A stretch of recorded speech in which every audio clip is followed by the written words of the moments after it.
I'm Solus44, this is MC Eternal 2, and we completed the vampire mod almost completely. Technically, we did, according to the quest book. Last episode, we went to the vampire dimension, and I collected up a whole lot of stuff. I got a lot of quests complete just from opening up chests and stuff. And then I had to come back and work a little bit on cooking and making different things because I was having a hard time getting Ars Nouveau to cooperate. And the kitchen, it doesn't like to look at the blood stuff that well for some reason. Like if I have this set up here, it won't make it. It says I can make it, but it won't. But this one will, I think. I had to make the wine. I had to do all kinds of stuff. Anyway, I manually made all the stuff I needed to complete the quest. We'll just take a look at that real quick. It was really not that hard. And then it has another bug. I think it's a bug. Even though I have this unlocked title, Vampire Gourmand, I went through and I tried to change my title to that, and sure enough, I didn't see it.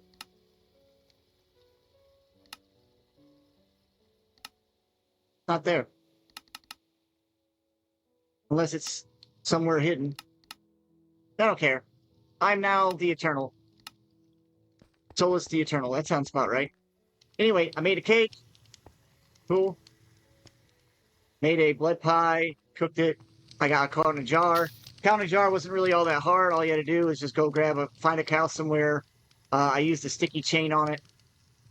And I put it over the top of the jar, drop an anvil on top of its head, it squishes into the jar. Once you place that on top of any of these kitchen counters, it's then connected to the kitchen, and now I have milk available at will, pretty much. Which means that as long as you have bottles, you can make these milk bottles. And milk bottles are more efficient than using buckets, so I just go ahead and do that every once in a while. Let's see. I did eat a few more foods, but nothing special. I talked about this weird cooking oven before. I'm not 100% sure what it does that much different because it shows up here, right? And so it basically just goes back into the cooking. I'm assuming you just have to look for the recipes that are really weird. Like this one right here is super weird. Right? But it doesn't give you anything other than blast resistance, which is important, but you have to have all the stuff here to do it. And you can see there's still a lot of foods left for me to eat. I haven't gotten even close.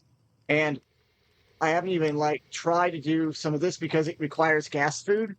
Gassed. Like Gasta. Pasta Gasta, get it? I think it's kind of cool. Then you have your weird bottles of beer and wine, all kinds of different foods that I haven't done yet. This one's definitely different right here.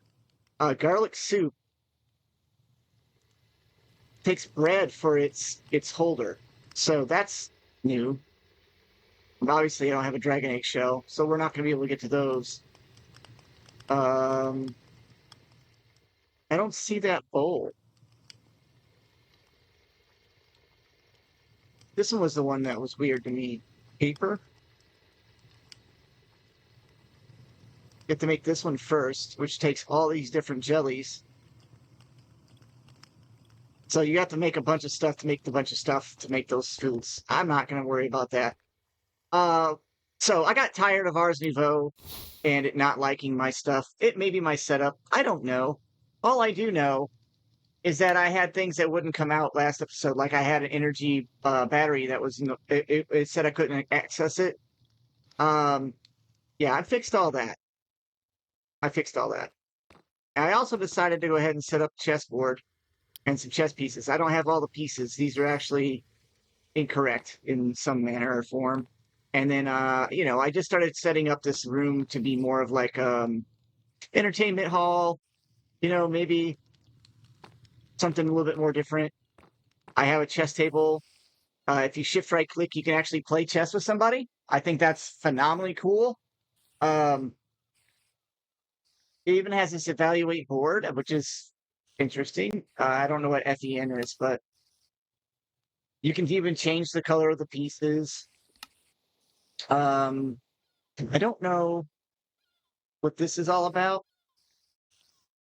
why it's locked or whatnot. I don't have a clue. I don't know anything. And it doesn't really matter. You can play chess with somebody. I think that's pretty awesome. I messed around with the timer a little bit.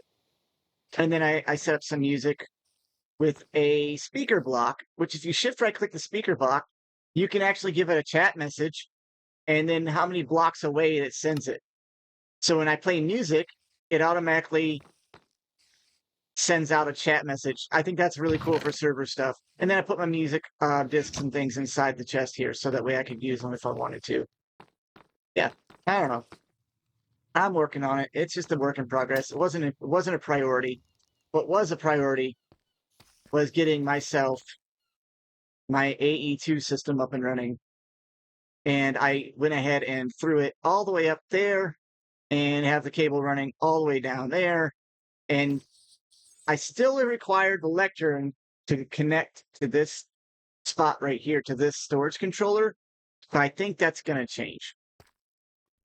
I think it's going to change. I think I'm going to disconnect it from the storage controller and just connect a storage bus directly here, so that way this stuff is all readable. Now I added some barrels to fill in this deal. Oh, a bee got in. All right, well, I have a solution for this.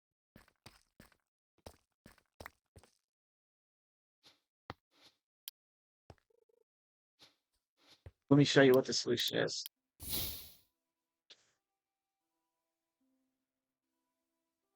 You can make a chain from ice and fire. As you read, it says cannot be broken, can be used on most mobs. So that actually might be a way of grabbing like anything. I don't know. But they don't do damage to her, right? They don't sting her. So it's not gonna hurt her. But let's go ahead and get her over here.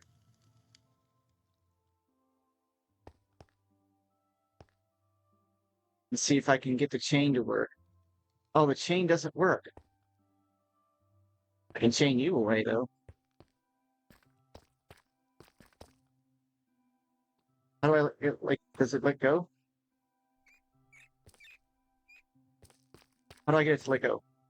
Anyway, this is what I did to the cow, but once I put the cow inside the jar, it kind of stopped. How do I undo the chain? Come here, leave her alone. This bee is obsessed. It's obsessed about the guy. Because I'm not going to deal with that anymore. You leave her alone. Oh, now it's no longer sticky. Anyway, just wanted to see if that would work on her or not. Guess it didn't. Oh. I increased my rats that are fishing because playing music, by the way, I was messing around with the flutes and all the different instruments and all that stuff. And I didn't know that there was a flute from supplementaries that affects the rats. They just all came running to me and it messed them up. I think one of them died. I'm not sure. And then, so I increased my rat count a little. So I'm getting more of these Neptunium bounties. There you got the sword. I think I already got the sword. And then I'm just putting all the Neptunium in one little spot. Now these chests are useful for making other crafts. They work just like regular chests. So if you like the way they look, that you can still keep using them for that if you just leave them like that. Let's see. All right, let's talk about AE2 and what I'm doing for power and everything else.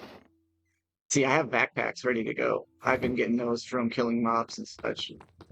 Got a good collection going. How we doing on diamonds? 6 more. Uh-oh. Every once in a while, it'll rotate through and make something that gives me like a propolis. It's weird.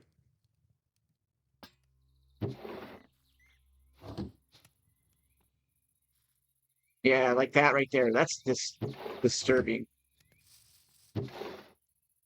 Let's go ahead and get that cycled out. I'll mess around with it more at another time.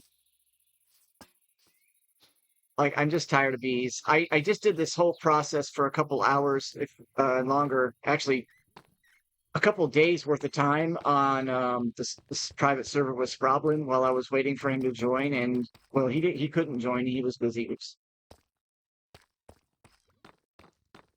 So I just did bees. So here we go. This is the setup I'm using for my AE2 system.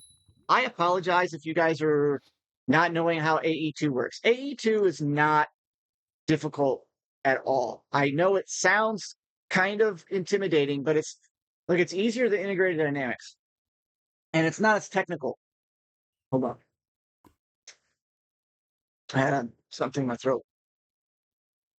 The only thing that's kind of hard to deal with AE2 is the channels. And if you're playing on a single player, there's a config that you can change that turns the channels off. So then you don't have to worry about channels. But channels is actually kind of fun for some people. I don't like it, but I use it still, so I'm not going to complain. So here, let me explain my power system, and then I'll explain the AE2 from there. And I'll show you what I needed to do to get it going. All right, so y'all have already seen me use the dock with the blaze powder. I run it into a squeezer, and then I export that over to a magma dynamo. Now I only have one magma dynamo right now. I don't know which is better. I can't tell you which does more for less. Like I haven't done the math, right? Like this produces 40 RF base. This produces 40 RF base. Now, okay, hold on. Let's check. Let's do the math. I don't know if I can do the math, to be honest with you, because we've got one issue. All right, so this does 12,000 RF per blaze peak. 12,000. This one does. We're going to have to go over here to lava. Come over to the magma depot. So one bucket of lava is 100,000. Okay, so 100,000. How much does it take? It takes 4 blaze powder to produce 1/4 of that, so 25,000 RF, or 2,500. 2,500 takes 4 times more powder than it does to make that. So then you got to figure it calculates. It takes energy 1,600 for it to even squeeze each one. So it takes 1,000, 5,000. 100,000 is 25,000. So it's actually not too much of a difference. If I'm doing my math right, if I'm doing the math correct, which I think I am, that it's about the same. It's a little bit more for the lava. Not a lot. That's not really worth like, oh, I have a squeezer to do this setup. Yes, I'm using integrated dynamics to move the power around because that's the easiest way to move power around at the moment. Flux Networks is gated and I can't get to it right now. But once I do, or once I get a wireless power system somehow other than that. Now, this is all modular. These are just a battery bank, basically. I didn't need all these, but they do take power directly in without having a cable, so I found that to be useful. And then I can break any one of these items that's over here in the system and place a different one down, and it'll just fill it with power. So it's plug and play. Like I can take this out, I can take this out, whatever I want to do. And I line these up kind of funky, so I can show it to you how I'm going to fix that anyway, because I want to.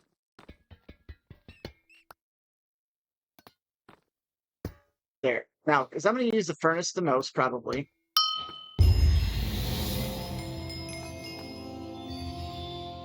Yeah, my mom's checking on me. I've been playing for a little bit too long.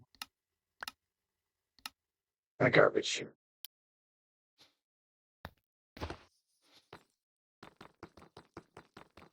Anyway, all I have to do is I have a my blaze powder going into all my Stirling dynamos using Ender IO.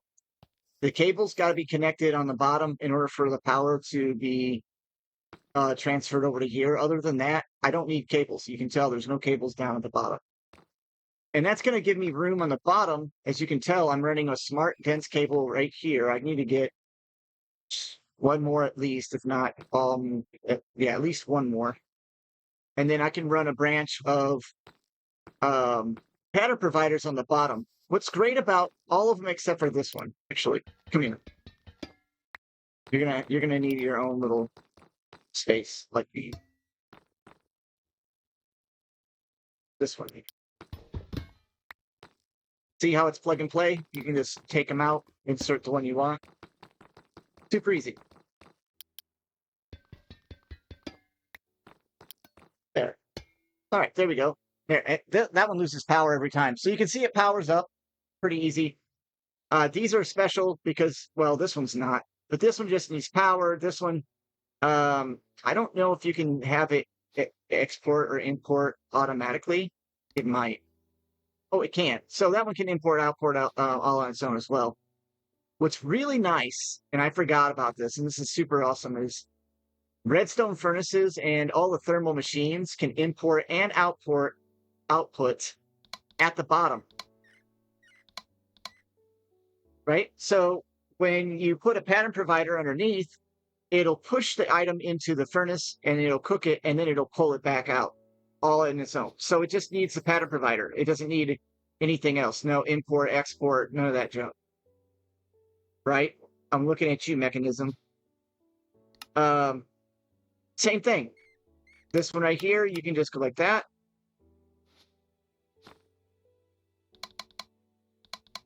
Auto input, auto output. Auto input, auto output. Move it around. Right click until it says push pull. Input, output, auto, auto. Done. These are all now set up to be set with pattern providers underneath. And then I can automate crafting patterns and get myself to where I can actually do some more stuff. Because I am getting to a point where I have to have machines, right? Like I have to have machines. It's just that's how it is. And create. Look, like some of these machines can do what like a whole area of create takes up to do in space, and the animation that it requires is a little bit much. Now, if you have a server that's like a mega server or something, and it can handle 5 people on a server playing with a whole bunch of their stuff, windmills and all that, and it's not a problem, then kudos to you. But I'm not. I'm running on a gaming laptop at the moment, to be honest with you. All right, so these right here are inscribers. Inside the inscriber, I click the auto export. And then on the top here, I have barrels that are sophisticated with hoppers. So all the outputs go to the bottom barrel. For right now, that's how it's going to be linked. And then I'm using this one right here, this one right here, and this one right here. Now, one of these is going to be crushing Certus dust for me. The other one can be crushing, I can't remember what else. So Certus dust, Fluix dust, and this one right here does the combinations. That's why I put these here. So the only thing I have to worry about now is keeping this redstone full, and I can just put a whole bunch of redstone in here, and it'll hopper in this, and it'll automatically export out the bottom. I could set up, I could set up a integrated dynamic system that pulls this stuff out of here and sends it to an interface from Applied Energistics, but I think I'll use item conduits or something at some point, and I'll just hook those all up to one. And I left a gap here for it. I'll put an interface here, and then I'll just have all the outputs going into that, so that way it runs on a cycle. These are, well, this one's full. Do I have any upgrades for that? I think I have the items to make a drawer upgrade. I want to make the emerald. Let's make 2 emerald. I want to have a lot of it, of Blackstone. That's going to keep running for a while. Now, you don't have to void. Like a lot of people will set up a void. I don't think you need to put a void. I think it auto voids, but I'm not sure. And I kind of worried. Does anybody know? Can you let me know? Because it seems to be like it just keeps running. But this is full. 78,000 deep slate. I mean, I'm good. And I built the exchanger and I powered it up and I used it to exchange a ton of ores out of that whole slab of stuff. I didn't really need to do it, but it's nice. The other thing I need to do is to explain, I guess, cables. So to make cables, yeah. So to make the cables, the basic cables, so that you can run this, you need to have fluix crystals and quartz fiber, which is Certus quartz dust, which is why I have an inscriber dedicated to just doing that. Now, normally you would have to acquire yourself a bunch of Certus quartz. But, I kind of have, quite a few emeralds. Not an infinite amount of emeralds, but quite a few. And I have a guy. I have one guy right now. I actually should go get 2 or 3 more. I have a Flux researcher, and he can just sit right here, right next to his workstation. But what do you know? All the Fluix and Certus that I need, and I don't have to. Thank you, Sproblin. Thank you very much, sir. You made this so much easier. So much easier. And he basically lets me get a whole bunch of Certus and Fluix, and I don't have to do all the crazy in-world changing of stuff. But normally, to get Certus, to get Fluix crystals, you have to throw it inside of a pool of water with redstone dust and nether quartz. After a couple of seconds or so, it'll pop out 2 of these. Or you can throw in a charged Certus quartz. They have to be charged, by the way, so you have to sit there and put them inside the charger, pull them out. You get how annoying that can be, right? Now, there's more than one way to charge it. I think you can use a wooden crank on a charger to power it. I ain't doing that. But let's say I need charged. This is how you get charged. Yeah. Can I automate this? Yeah. Will I need to? Yeah. I will have to eventually. But today I'm going to look at another focus, and that is also starting my matter condenser. Let's not get off topic, though. We were working on the Fluix cables. Okay, so the basic Fluix cables can carry 8 channels. 8 channels is all it can move around. Now, what you're like, what's a channel? Well, it depends on what you connect it to, right? So some things are, now everything is only going to be 1 if it needs a channel. Some things don't require a channel. Like, I don't think for sure, I don't know for sure. Let's see. Okay, so the energy cell uses a channel, I think. I know every storage bus uses a channel. A wireless access point uses a channel. So it's 2. The export buses use channels, and the crafting terminal uses channels. And so there's 2, 3, 4, 5, 6 channels, and I'm using 6 channels. So the energy cell doesn't use anything. The charger doesn't use anything. And the resonant generator doesn't do anything. And now it's just a passive way of getting energy into your system when you're not really using a whole lot. But the moment you start adding on channel items like the export buses here that are moving, like this one's doing all my raw meat. And yes, it is round robining correctly. Thank goodness. The moment you start doing that, though, you're going to start pulling more power from your system. So you're going to need to be able to make at least some basic power. And it does drain. I mean, you can tell it doesn't stay completely full, but I'm not anywhere near at this point losing off of my battery yet.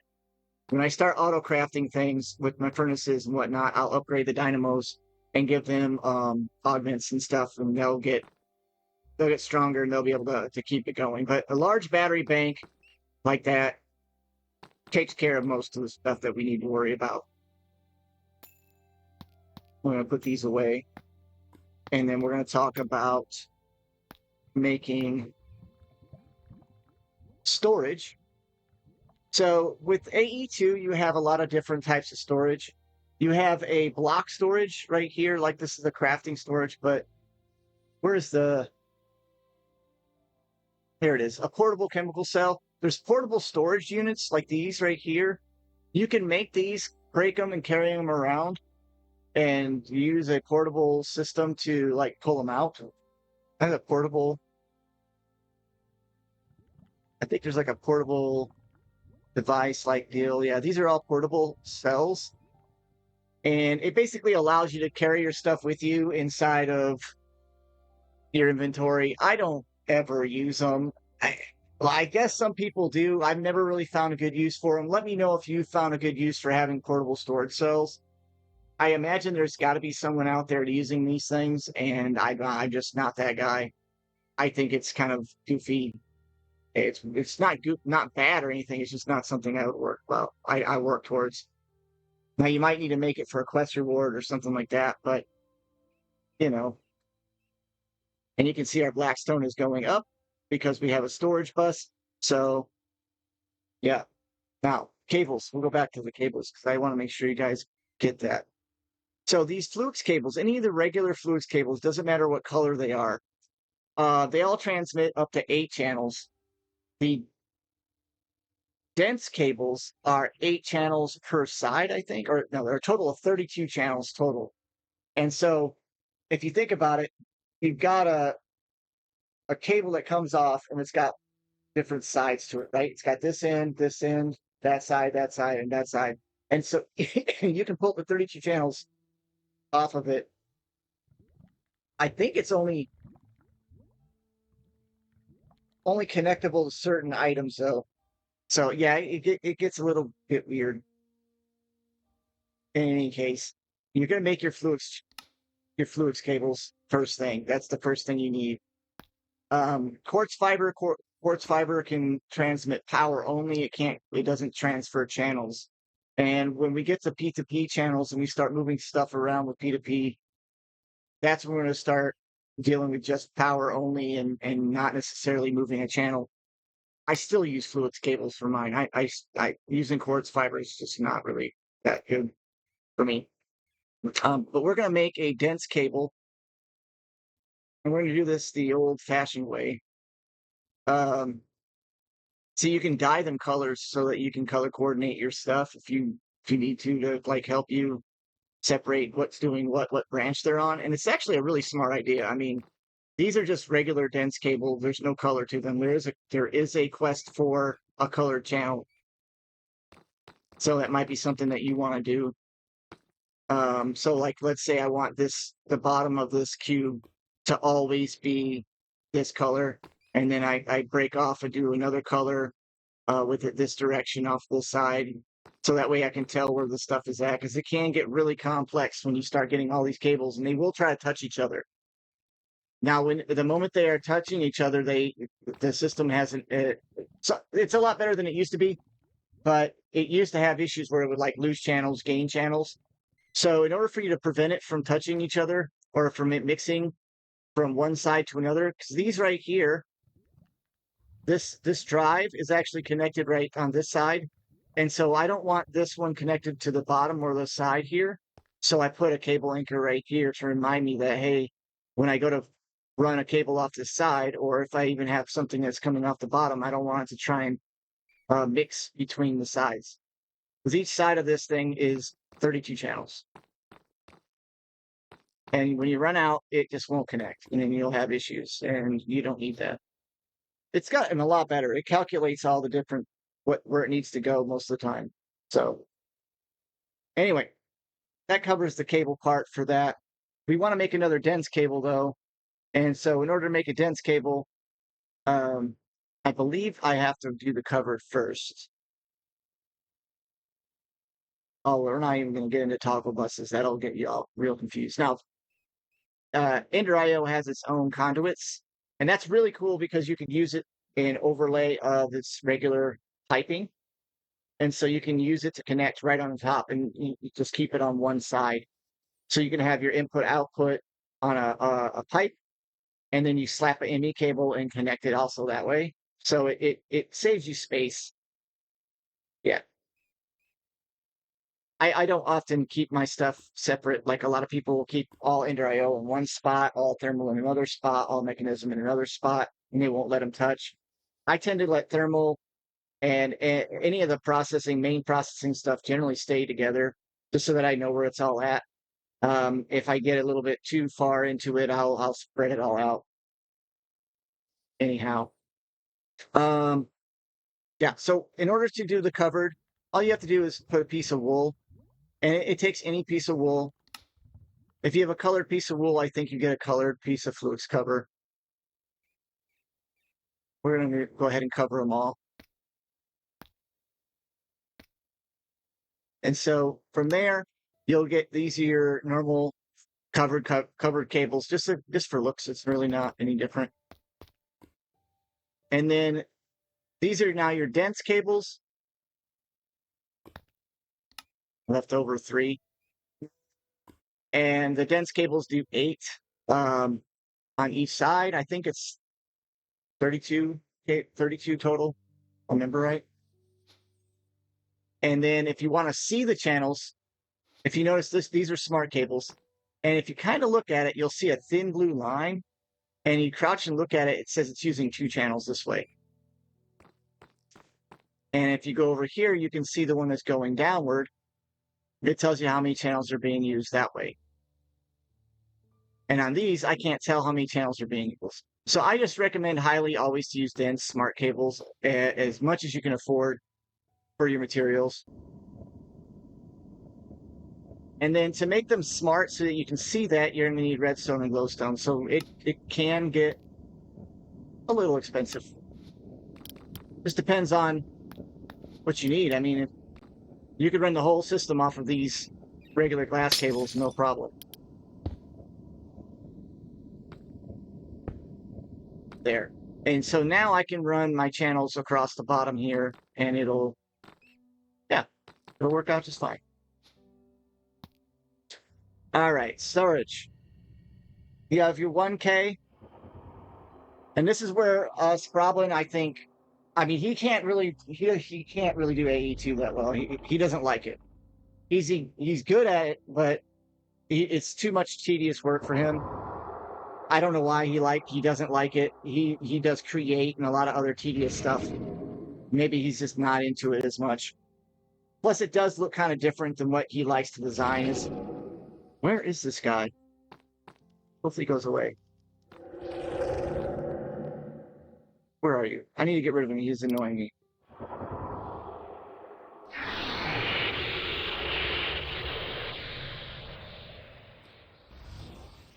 There you are. He teleported off.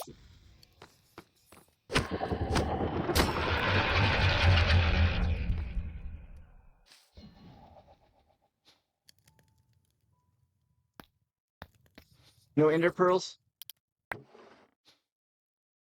More seeds. Okay, so what I was saying. Put that stuff away. Now, for ease of use, because it's like literally right there already connected, I'm still going to use the inscribed wand, the enchanter's eye, because the enchanter's eye lets me do stuff at a distance. But we're going to fix that. I'll get to that in a second. We're going to fix that. Now, okay. Storage. In order to get storage, you need to make yourself a drive. The drive is really not really all that complicated. Like I was saying, Sproblin really doesn't like this part, and I agree with him on this because each one of these is a 1K, means 1,000. So it's actually 64,000, I think. Hold on, let me make sure. If I remember right, we'll go look at the. Oh, stop doing that. Oh, they use G for the guide, and then when you hit G, it kicks you out.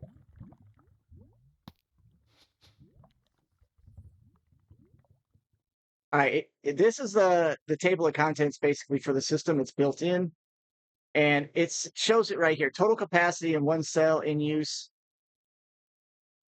63 types, right? So let's say you have a sword and it has 1 point of damage. That's a type. Then you have another sword that has 2 points of damage. That's another type. So it can become a problem when you have items that have NBT data, which is like additional data that's on the item. It will have a problem because it'll fill up. So even though it's a 1,000 ME storage cell, it holds more than 1,000. It's just each type. You get what I'm saying? I don't know how to explain that. You can only have 63 types, right? So I don't like it. He don't like it. To me, it's the thing. It doesn't really matter though, because it holds so much stuff after a while, it doesn't really matter. So for instance, right here, you'll see that the total amount that this can hold is 4,096 bytes. And this one, oops, that's the wrong one. There, to 1K, 1,024 bytes. Right now it's using 853 of those, and it has 62 types already in there. If I was to put in another item of a different type, and that wasn't the first cell to be used, it would be 63 types, right? Now you can choose the priority. I don't want this to be my main priority. The priority determines where it goes first in your versus your storage buses, etc. So if you have your storage bus set up for that, your drawer system is a higher priority than your drives, more of your stuff will go inside your drawers. I hope you get the kind of idea of that. So I would recommend highly putting your priorities when you start using the AE2 system to where you want your stuff to go. Because if you know that you're going to get a lot of stuff in there that has a lot of types, like a lot of mob farms have tons of types, and it's easier for a barrel with a very large storage of different types to hold it, you can have it send that there. And you can also choose what goes in it by partitioning the drives, etc. I'm lazy and I don't bother with that stuff. I usually just set priority down so that most of the priority is going to be in this right here and downstairs from here down to this lectern. Now, the lectern cannot see what's inside of these drives. Okay? If you tell it that this is an inventory, this is the inventory. Not the stuff that's in those drives, just these two drives itself. And I believe that works with the QIO as well. The QIO from a mechanism also only has that kind of storage. We are burning time very fast, so we need to get done one thing before we go. So I hope that clears it up a little bit if you guys are wondering what's going on. I know some people are confused already. I get a little confused with it too, obviously. So each one of these 1Ks requires this setup here. I mean, regular Certus is way better than using charge Certus for this. I don't know why that's a substitutable thing, but it takes 3 of these 1Ks to make a 4K, then 3 4Ks to make I think it's a 32? 16. Yeah, so 4 and 4 and 4, which is 12, you actually get 16. And then you get 3 of those, and I believe that's 64. And that's the end goal today, is to get a 64K. And the reason why is we need a 64K storage device to put inside of our matter condenser. I did try using the haunted jug. If you place the haunted jug down, it will start trying to fill this thing up.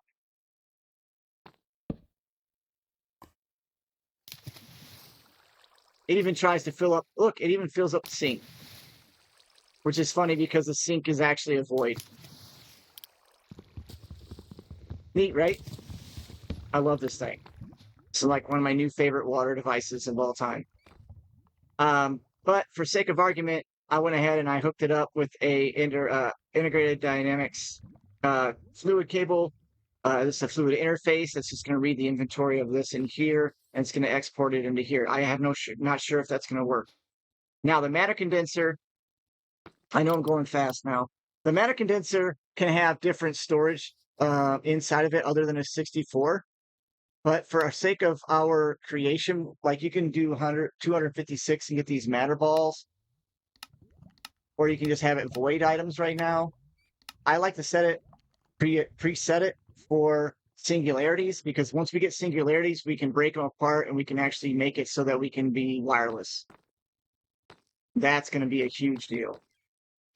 Now, I already pre-made 9 of these. So we got 4. Wait, what am I missing? Oh, quartz glass. Quartz glass is just 30 dust in that. Make some extras.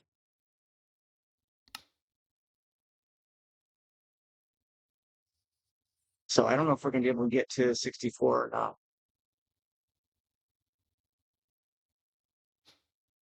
Let's just do this. 4K.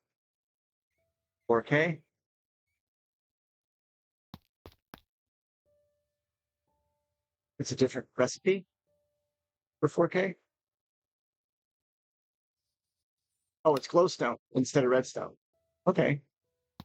That's our 16. And I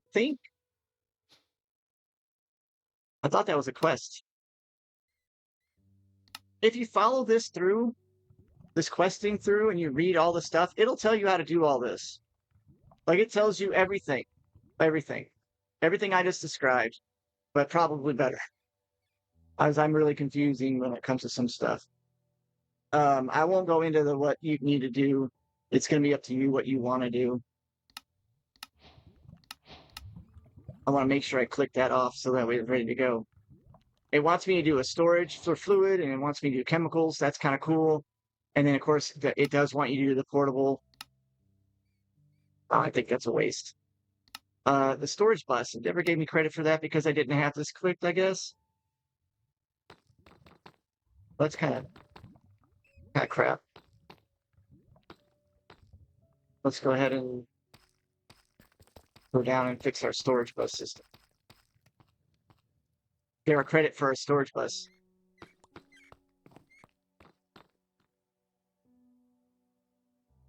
Oh yeah. Why did I go down here? I have the storage bus connected directly to the side here. And I have this one set for -1 when really it should be set for 0. Well, it'll reset when I break it. There it goes. And then you just use the Flux cable. Now it's connected. And then you can change your priority. You can do partitions. You can filter it. There's all kinds of stuff you can do to it. I usually just leave them alone. It gets really complicated for no reason for me. Some people can really optimize their systems. All right, so that takes care of that quest. It's just some coins. Most of these are coins. Import buses. I don't really need those. I'm gonna not the moment, but we will have set up some import buses soon. Oh, it just wants a 4K or higher. That's okay. All right, that's cool. So then I'll work on that at some other point. Interfaces are going to be important, so we can make those. But our goal right now is 64K. So let's set that up right here. And hopefully we got the materials. I don't think we do, but we'll see. No, we don't. We'll have to make one.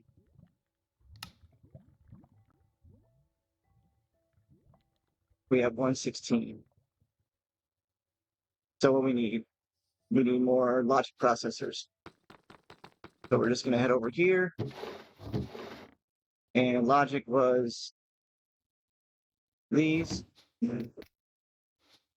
And we'll just let that run, and it'll make the logic processors. If we wanted to, we could even do another set and another one so we can make it go faster. We'll do 2 sets. So we'll go here, here. Oops. We'll go 32, and well, we're almost out.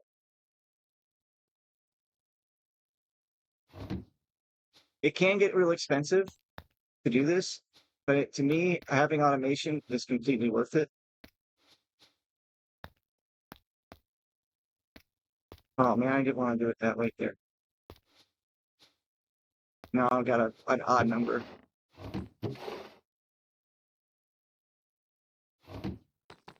I pre-pressed a bunch of off camera. I'm gonna do a whole lot more pressing. So 64K. These all require this one.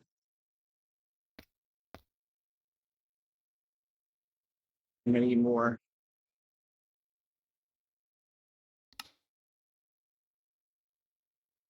There's another 16. So now how far are we? One away. Yeah, we're gonna need more. We need 1, 2, 3, 4, 5, 6, 7, 8, 9. We should have enough. Oh yeah, we'll go ahead and grab our food stuffs too. Yeah, we should have enough now. Back in the day, we used to set up all kinds of weird contraptions just so that we could get presses done, and it was not worth it. I honestly don't understand why we did it that way. All right, there's a 4. There's a 4. There's a 4. So that's a 16. We should be good. Maybe. One. Oh, what was it I'm missing? Oh, the glass? We need more glass.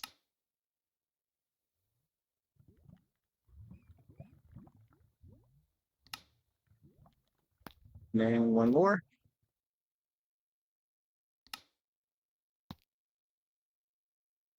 And there we have a 64K.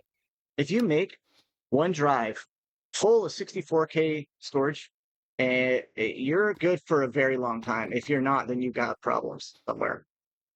All right, so that you should put that in here. And I didn't know if it'd work, and it won't. He does not like the sink working like that. So, like I thought, we're going to use the goatee jug. Now, the goatee jug has an internal buffer of 2.14 million buckets, where this one doesn't have any. And if you look, it is filling it up. Now, it's also trying to fill it up at an annoyingly sound, but, I mean, it's doing a thing, so it's going to work. It's just water for free. It used to be that you could use the sink. So that's how I'm going to set up that. I did that as quick as I could because I need to get singularities as fast as I can, and it's going to take a really long time, like a really long time, for this to fill up. I actually might be able to increase the speed of this by changing the transfer rate.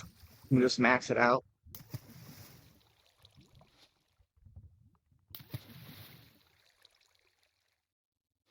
And then I think these are sided and they can only import a certain amount per side, or they can only take in items at a certain rate. So I might put a cable on it on all around it, and I might move that whole system somewhere else. It's not connected to the server, like to the network. So it should be able to be placed in another location. Yeah. All right, so last thing I'm going to cover are pattern providers and molecular assemblers. And in order to make those, you need these. So you're going to need to keep a lot of logic processors around. Let's make a few. And then you got annihilation cores. So you got your formation and your annihilation cores. Now get you your pattern provider.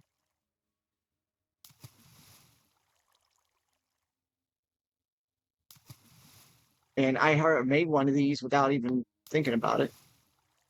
But a molecular assembler is just the same thing. It's just with a crafting table in it. Cool. Cool.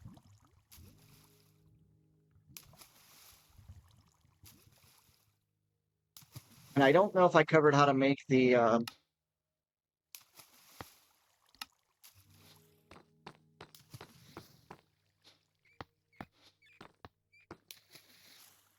the terminal and all that. But if you guys want any more information on that, just let me know. So, yay. So these are now set up to input and output directly into these providers, so that when I put patterns in here, it will input the item into it, it'll do its process, and then it'll pull it back out. And now these link together. I don't have to have a cable connected them all, so I can have them just running along the side here. By themselves, they're no good. You're going to need a pattern. We'll go ahead and make it on camera. So you need to make one of these illumination panels. I already had some started since I made the original one. So you get your regular terminal, right? Logic processor, formation, annihilation, right? You're making and you're breaking an item at will, turning it into, oh, I want a pattern access. No, I want a patterning encoding. And that requires a crafting. Now I have a crafting terminal, which is the same thing as this is right here. Now I have a pattern encoding terminal. And now I could run that next to it, but I don't like the way that looks, so we're going to run a cable.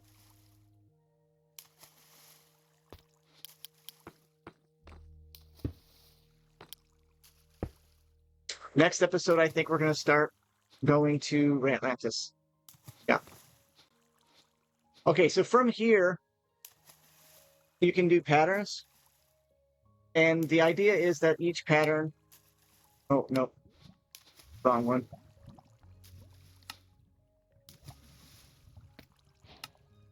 There's quest complete. And this is where you're going to code the patterns. I enable substitutions because of Quark, but I think it handles pretty well all the different processing and all the different smithing, and of course, stone cutting patterns all can be pre-programmed into these things. Now, by themselves, you're not going to be able to do anything. You got to be able to have memory for the system to use. So to make the memory, you have to make a 1K or whatever.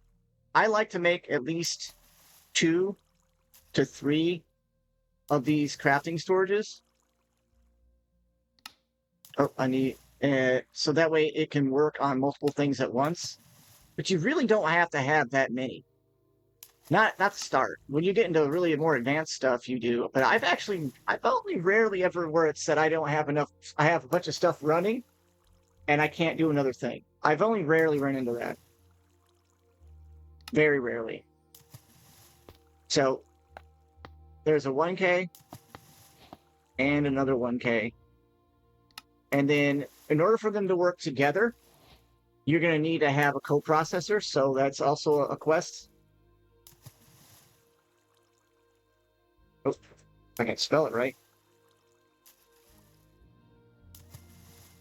And that's just another crafting unit and a coprocessor.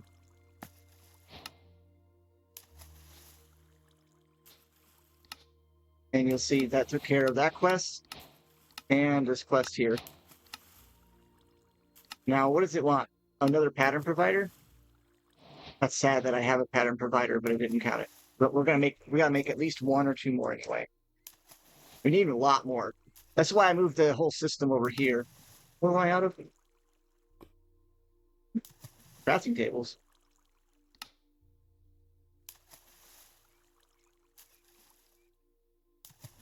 Good enough.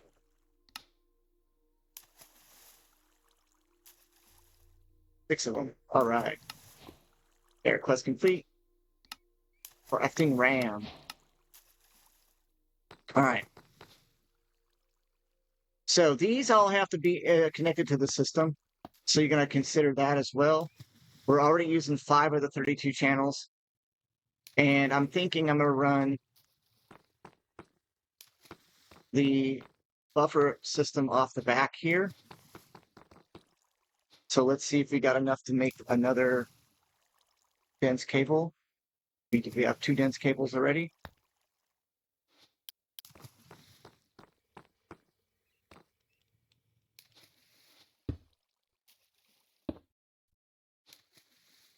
And you do not want these to touch each other unless you want them to stack. So if you do this, it becomes a 2K. I want mine separate. What?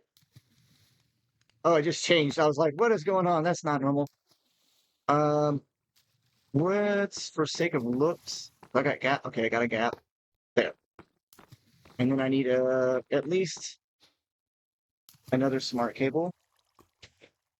And while I'm off camera, I'm going to create patterns for all of this stuff that I made, like crafting tables, patterns for patterns, a pattern for a formation core, a pattern for annihilation core, a pattern for the cable, a pattern for the smart cable. All the steps I got to make patterns for. And in order for that to work, you've got to be able to start off with the basics. One of the things I don't care for. Here's my normal. There. We're going to go ahead and add that to the system too. What are we missing? Okay. We need to make more flux cables. Now you know why I needed to have that guy around to trade with, because otherwise it's a real nightmare. So this is a good speed run for this. Oh, now we just go ahead and do our smart cable.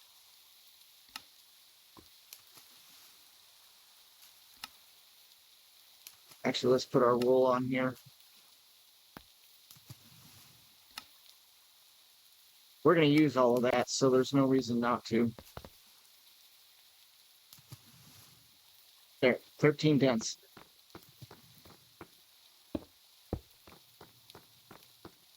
And then we'll run our molecular assemblers off this direction as well. All right, so every one of these holds 8 patterns.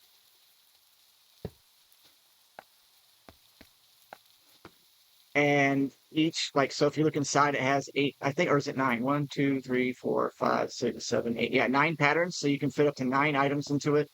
And in order for it to work, you have to have it connected with the molecular assembler. The molecular assembler does all the work for the processing, right? So it uses that RAM to create the items in here and send it back and forth into the system. The more of these molecular assemblers you have attached to it, the better. We're going to start off with a basic. This is now 18 patterns, and they'll share these molecular assemblers between the two until I can get a whole bunch more. And you'll see a big old crystal blob of junk forming here, which is another thing that I think that Scrotland does not like. And I personally think it's cool looking, but at the same time, it can get kind of ugly at the same time. If you're trying to go for max efficiency, you want this to not be on the ground like this. So technically, for more efficiency, we can go right here and here, and that gives me 18 patterns. But I also want to be able to work with these. So let's go here and here. So now we have 36 patterns. So we can do 36 patterns. We only got 8 blank patterns to work with, but we can go from there. I know that's kind of complicated, but you can see now the number of channels and also the number of power. So remember that the more you add to your system, the more channels you use, the more power you're going to need. So yeah, just bear in mind that that's what's going to happen. Now, next episode, by the time I come back, I'm going to have a whole bunch of patterns made. I'm not going to bore you with making a pattern. I will occasionally have to do that, but I want to go to Ratlantis. I think I can survive Ratlantis. Maybe. We'll see. Anyway, if you know, you know. I love you, miss you. Till next episode. Bye.